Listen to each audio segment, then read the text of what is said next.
மூத்த பத்திரிகையாளர் வெங்கடேஷ் சார் நம்மளோட இணைஞ்சிருக்கார். வணக்கம் சார். வணக்கம் சார். இந்த விஜய் சங்கீதா விவகாரம் அப்படிங்கிறது தேர்தலுக்கு முன்னாடியே ஒரு முற்றுப்புள்ளி வைக்கப்படும் அப்படின்னு சொல்கிறாங்க.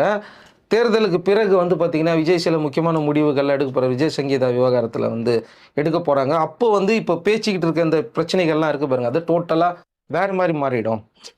அதனால தான் பார்த்தீங்கன்னா இப்போ இந்த விஜய் சங்கீதா விவகாரம் அப்படிங்கிறது அரசியலாக்கப்பட்டதுன்னு சொல்கிறாங்க. அவருடைய அரசியலை பற்றி பேசக்கூடாது, அவர் என்ன செய்ய போகிறாருங்கிறத பேசக்கூடாது, இதை பற்றி மட்டுமே டிஸ்கஷன் பண்ணுன்றதை அதான் கொண்டு வந்திருக்கிறாங்க. மற்றபடி இந்த விஷயம் ரொம்ப தூரம்லாம் பெருசாலாம் போகாது, அதுக்குள்ளே இது சரி செய்யப்படும் அப்படிங்கிற மாதிரி தான் இப்போ கொஞ்ச நாள் தகவல் வந்துகிட்டு இருக்கு. பாசிட்டிவாக போகுது அப்படிங்கிற மாதிரிலாம் நிறைய பேர் சொல்லிக்கிட்டு இருக்காங்க. உண்மைதானா சார்? இல்லை, அது கிட்டத்தட்ட பேச்சுவார்த்தை போயிட்டு தான் சார் இருக்குது. அவங்களுடைய நண்பர்கள் மத்தியில் ஃபேமிலியில் போயிட்டு தான் இருக்குது. அதுக்கு முன்னாடி இந்த அரசியலில் வந்தது மிக முக்கியமான ஒரு பார்வையாக பார்க்கப்படுது. காரணம் மாஸ்டர் படத்தில் தான் அவருக்கு ஒரு சின்ன ப்ராப்ளம் உருவாகுது. அதோடு தான் அவர் ஷூட் போகிறாரு, சில பிரச்சனையை சந்திக்கிறார்.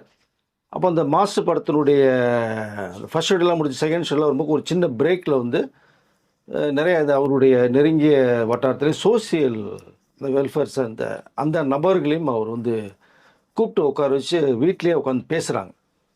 இப்போ பேச பேச தான் இதனுடைய அரசியல் என்ன விஷயதுங்கிறது அப்படிங்கிற மைண்டு ஒன்று ஒவ்வொருத்தரும் ஒவ்வொரு பார்வையில் சில விஷயங்கள் கருத்துக்களை சொல்லிகிட்டே இருக்காங்க.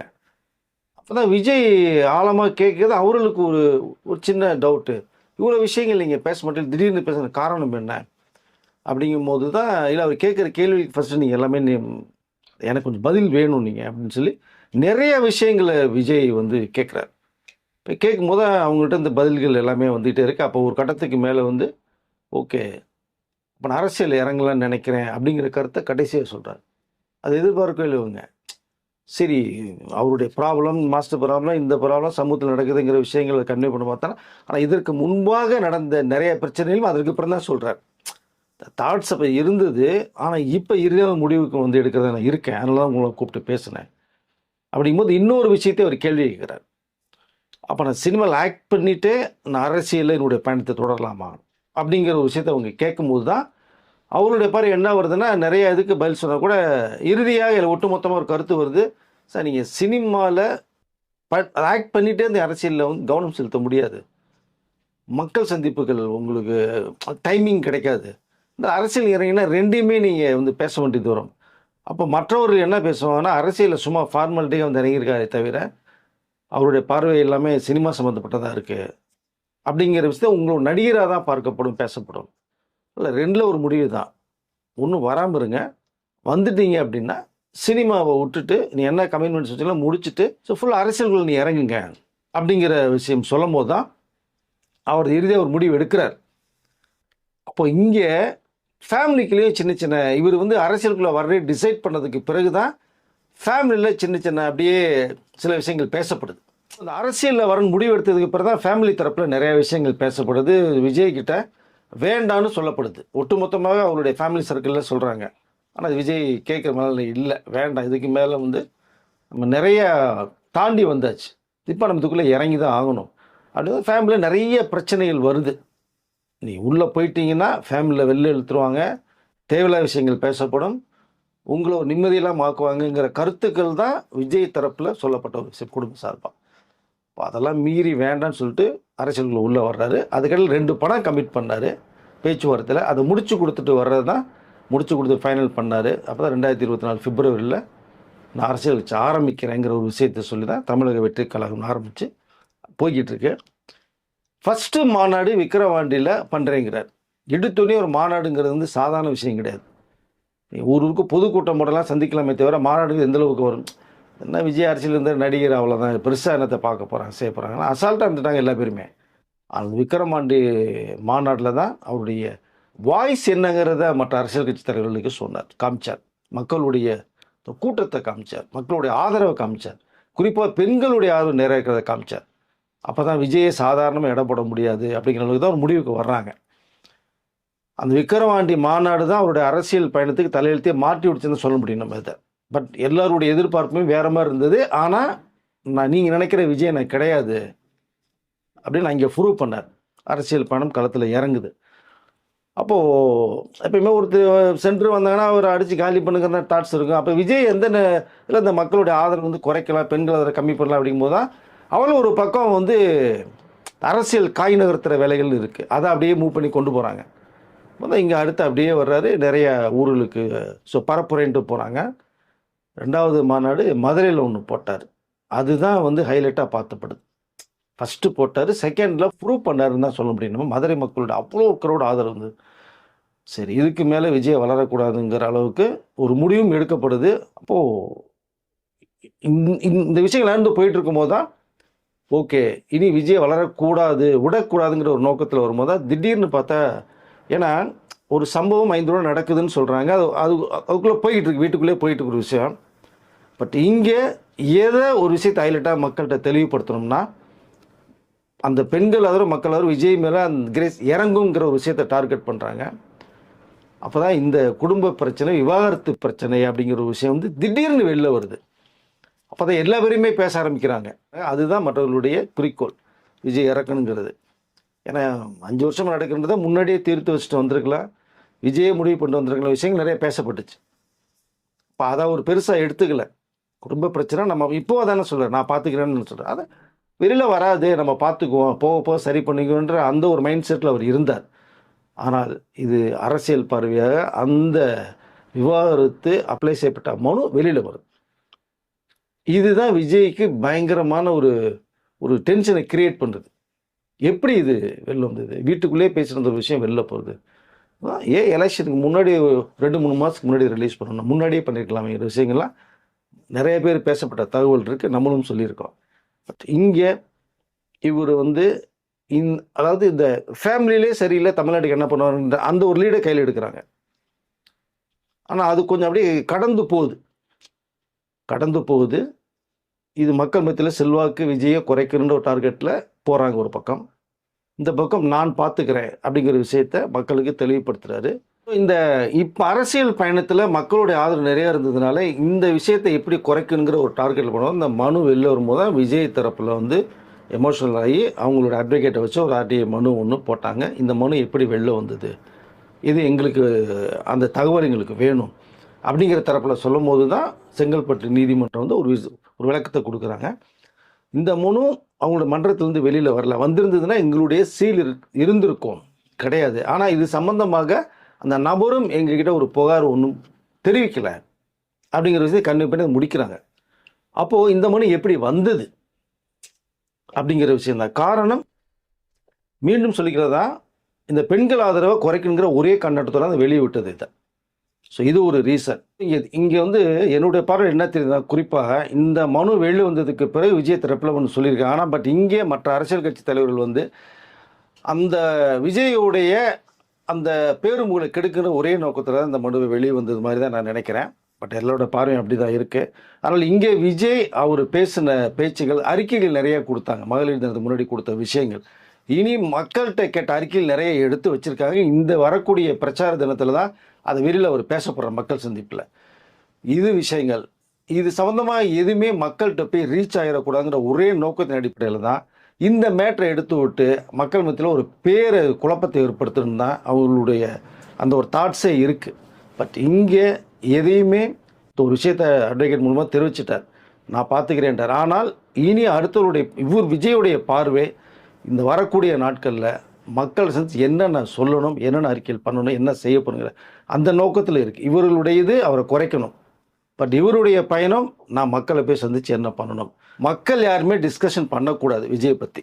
குறிப்பாக இவருடைய பார்வை அதுதான். விஜய் எது பேசினாலுமே மக்களுடைய கவனத்தை திருப்பி அந்த ஃபேமிலிக்குள்ளேயே கொண்டு போய் லாக் பண்ணணும் அப்படிங்கிற கண்ணோட்டத்திலேயே தான் இப்போ எல்லா பேருமே பேசிட்டு ஒரு செயலாக நான் பார்க்குறேன். ஏன்னா இந்த மனு வந்து 2 மாதம் முன்பாக வரதை விட எலெக்ஷன் முடிஞ்சதுக்கு பிறகு கூட இது வெளில வந்திருக்கலாம், பேசியிருக்கலாம். நான் குறிப்பாக இப்போ வர்றதுக்கான ஒரு காரணம் என்னென்னா, விஜயை டோட்டலாக வாஷ் அவுட் பண்ணணும். மக்கள் விஜயை பற்றி சிந்திக்கக்கூடாது. இந்த வாக்குகள் என்ன வரும் ஏது வருங்கிறத விஜய் சொல்கிறார் இல்லையா, சர்வேலையும் சொல்லுதில்ல, இதையும் மக்கள் வந்து இவ்வளோ வாக்குகள் இருக்கா, நம்ம விஜய்க்கு போடலாமா அப்படிங்கிற அளவுக்கும் சிந்திக்கக்கூடாதுன்ற ஒரே நோக்கத்தில் தான் இந்த விஜய் அவங்களுடைய அந்த ஃபேமிலி சம்மந்தப்பட்ட விஷயங்கள் எடுத்து எல்லா பேருமே பேச ஆரம்பிச்சிட்ருக்காங்க, பேசிகிட்டு இருக்காங்க. தகவல் அப்பப்போ வந்துக்கிட்டே இருக்குது. அதை மொத்தத்தில் மக்கள் வந்து விஜயை பற்றி யோசிக்கவே கூடாதுன்ற ஒரே ஒரு தாட்ஸு தான் என்னை பொறுத்த மட்டுமே தெரியுது சார். விஜயோடைய அறிக்கையை பற்றி பேசக்கூடாது, விஜய் வந்து மாநாட்டில் என்ன பேசினார் அப்படிங்கிறத பற்றி பேசக்கூடாது. ஆனால் விஜய் சங்கீதாவை பற்றி மட்டுமே தொடர்ந்து மக்களை வந்து பேச வச்சுக்கிட்டே இருக்கணுன்றதுக்காக தான் இது பண்ணுறது. ஆமாங்க, நிறைய விஷயங்கள் அவர் 2 மாநாட்டில் பேசியிருக்காரு, பரப்புரையில் பேசியிருக்காரு, இனிமேல் பேசுறதுக்கு திருச்சி மாநாட்டில் நிறைய விஷயங்கள் பேச போகிற தகவல் வருது. இப்போ இந்த மனு தாக்கல் செய்த பிறகு மக்களை சந்திப்பில் எவ்வளோ விஷயங்கள் பேச போகிற விஷயங்கள் இருக்கு இல்லைங்களா, இதுவரைக்கும் பேசுறதோடு இனிமேல் பேசப்போகக்கூடிய இந்த விஜயுடைய அந்த அரசியல் பேச்சு தான் திரிக்கிறது மாதிரி இருக்கணும். ஒரு தகவல் வெளில வந்திருக்குங்க. இதெல்லாம் மக்கள்கிட்ட போய் சேர்ந்துடக்கூடாதுங்கிற ஒரே கண்ணோட்டத்தில் தான் திரும்ப திரும்ப இந்த விஷயத்துக்குள்ளே சுத்துறாரு.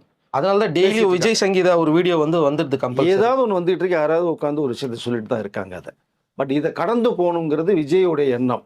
ஆனால் மக்களை கடந்து போக விடாமல் திரும்பி திரும்பி இதுக்குள்ளேயே சிந்திக்க வைக்கணும் அப்படிங்கிற விஷயத்த மக்களே பேசிகிட்டு இருக்கணுங்கிற ஒரு தாட்டில் தான் இப்போ ஒரு விஷயம் போய்கிட்டு இருக்கிறதா நான் நினைக்கிறேன்.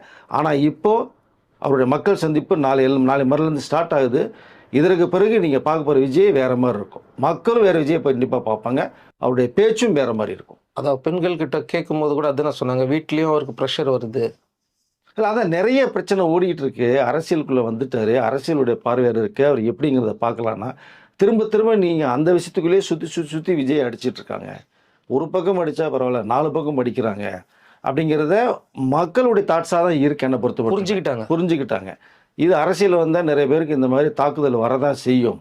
இப்போ விஜய் வர்றாரு, ஒரு தனிப்பட்ட ஒரு மனிதர் வர்றாரு அப்படிங்கும்போது அவர்களுக்கு தெரியும் குழந்தைகள் யாருமே கிடையாது. 18 வயசு நிற்கிற பசங்களாம் ஒரு வரமானவங்க.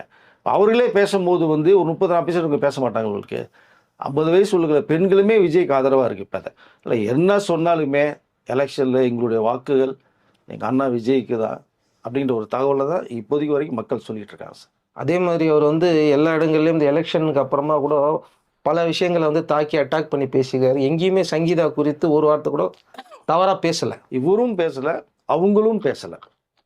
வெளிப்படையாக இன்னும் அவங்க குரல் கொடுக்கல. விஷயம் பண்ணியிருக்காங்க, அவ்வளோதான். பட் இவரும் அது வெளியே வந்ததுக்கு பிறகு குடும்பத்தில் இருக்கிறவங்க யாரையுமே இவர் ஒரு விஷயம் இது வரைக்குமே எடுக்கலை. ஒரு வார்த்தை கூட தப்பாக பேசுறது வாய்ப்பில் அவர் பேசக்கூடிய ஆள் இல்லை விஜய். ஃபஸ்ட்டாக தெரிஞ்சுங்க, தவறுகளும் தப்பாகவும் பேச மாட்டார் அவர். பட் இது வரைக்குமே இவங்க பேசாமல் கொள்ளாமல் இப்படியே அரசியல் படத்திலே போகிறாங்கன்னா அப்பப்போ கிண்டி விட்டுட்டே இருக்காங்க. பேசுங்க, யாராவது பேசுங்கன்னு கிண்டி விட்டு மக்கள்கிட்ட போய் டைவெர்ட் பண்ணுறதுக்கு. இவர் எதையாவது ஒன்று வர்றேங்கிறார், மக்கள்கிட்ட போகிறாரு, வேறு மாதிரி போனாங்கன்னா அவங்களுடைய பார்வை வேறு மாதிரி போயிடக்கூடாது. இந்த சமூகம் ஞாபகப்படுத்திட்டே இருங்க. அதனால தான் சங்கீதா இவர் குறித்து பயங்கரமான ஒரு இன்டர்வியூ கொடுக்க போகிறாங்க அப்படிங்கிறதையும் ஒரு மாதத்துக்கு முன்னாடி ஆரம்பிச்சாங்கல்ல. கொடுத்தாச்சுன்னே தகவல் வந்தது. அவங்க கொடுக்கல, மீடியாவெல்லாம் மீட் பண்ணல. மீடியா மீட் பண்ணால் 5 நிமிஷம் தான். ஒரு ஃபோன் கால் போட்டால் எல்லா மீடியாவும் அவங்க வீட்டு வாசலாக தான் போய் இருக்க போகிறாங்க, இன்டர்வியூ எடுக்க போகிறாங்க, கேள்விகள் கேட்க போகிறாங்க. பட் அதை விரும்பல அவங்க. அங்கே தான் நீங்கள் பார்க்கணும், அவங்களுக்குள்ள ஒரு மிஸ் அண்டர்ஸ்டாண்டிங் இருக்கே தவிர யாரையும் அசிங்கப்படுத்துகிற நோக்கம் அவங்க ஒய்ஃபும் கிடையாது, விஜய்க்கும் கிடையாது. அது மனுவிலே குறிப்பிட்டிருக்காங்களே, என் குடும்பத்தை பற்றி தவறாக வெளியில் இந்த விஷயம் வந்தால் பேசுவாங்கன்னு எனக்கு தெரியும், அதை நான் விரும்பலை அப்படிங்கிறத அவங்களே சொல்லிட்டாங்க. விஜய் அரசியல் வர்றதுக்கு முன்னாடி இதுதான் சொன்னாங்க. இப்போ அந்த மனு தாக்கல் பண்ணும்போது இதுதான் சொல்கிறாங்க. எப்பவுமே அதுதான் சொல்லுவாங்க, ஒரு பிரச்சனையை சுமூகமாக தீர்த்துங்கிறது தான் அவங்களுடைய தாட்ஸு. அதனால் விஜயை இது அட்டாக் பண்ணுறது, செய்கிறது, பேட்டி கொடுத்துட்டாங்க, வரப்போகுது, செய்ய போகுது அப்படிங்கிற விஷயங்கள் பேசப்பட்டுட்டே இருக்குது. ஒரு மாதத்துக்கு முன்னாடி சொன்னாங்க, ஆமாம் நாளைக்கு வரப்போகுதுன்னாங்க. ஆமாம், ஆனால் விஜயை பற்றின ஒரு சிறப்பு செய்தி ஒன்று வருது. அது எனக்கு தெரிஞ்ச வரைக்கும் நல்ல விஷயமா இருக்குன்னு தான் நான் நினைக்கிறேன். நான் இப்போ விஜய் பார்ப்பாரு, வெளியிலேயே இவ்வளோ பேசி இவங்க பெரிய பிரச்சனையாக்குறாங்க, நானே ஒரு முற்றுப்புள்ளி வைக்கிறேன்னு சொல்லிட்டு வரப்போகுது. இல்லை, அது உங்களுக்கு ஏப்ரல் 20 சம்மர் கொடுத்து அனுப்பிச்சிருக்காங்க. ஏப்ரல் போகிறது மாதிரி இல்லை, எலெக்ஷன் முடிஞ்சதுக்கு பிறகு சந்திக்கிறேங்கிறாரு. அப்போ கோர்ட்டில் நிறைய விஷயங்கள் பேசப்படுறதா ஒரு தகவல் வருது. அதை அப்போ தெல்ல தெளிவாக எல்லாருடைய கேள்விக்கு ஒட்டுமொத்தமாக பதில் சொல்லப்படுறார். அந்த பதில் வந்ததுக்கு பிறகு என்ன மற்றவர்கள் இப்போ கேட்கணும், அதாவது இப்போ பேசணும்னு கேட்குறவங்க என்ன கிடைக்க போகுது, நத்தி. இதுக்கு ஒரு முற்றுப்புள்ளி கண்டிப்பாக விஜய் வைக்கிறார். அந்த ஒரு தகவல் நமக்கு வந்திருக்கு. அது உண்மையிலே ரசிகர்களுக்கும் அவருடைய விஜயுடைய இந்த நல விரும்பிகளுக்கும் இது ஒரு சிறப்பான ஒரு தகவலாக தான் இருக்குங்கிறத நான் நினைக்கிறேன்.